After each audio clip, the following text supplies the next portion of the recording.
In search of pure and natural honey, nature's nectar, set out on a journey and found the answer in one of the natural wonders of the world, the Sundarbans, home to millions of species of flora and fauna, including the Royal Bengal tigers. As the main source of livelihood is based on fishing and beekeeping, we work closely with the indigenous beekeepers and source our honey ethically. Box থেকে নদীর এই সাইডে রাখে গ্রামে, এখান থেকে মাছিগুলো উড়ে চলে যায় বনের মধ্যে থেকে ওরা মধু সংগ্রহ করে বাক্স নিয়ে আসে। বাক্স নিয়ে আসার পরে বাক্স যখন ভরপূর্ণ হয়ে যায় তখন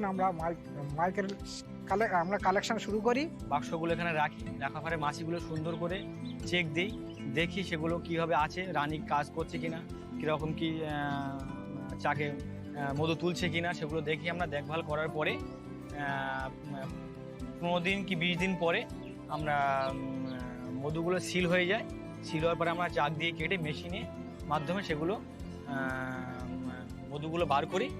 বার করার পরে অর্ধেক অংশ আমরা ক্যাজুয়ালকে দিই, অর্ধেকটা থাকে আমরা অফ সিজনে সেগুলো মাছিগুলো মানে বাঁচিয়ে রাখার জন্য, খাওয়ানোর জন্য মধু আমরা রেখে দিই। So when you pick our honey, you're not just picking any honey, but making a conscious choice.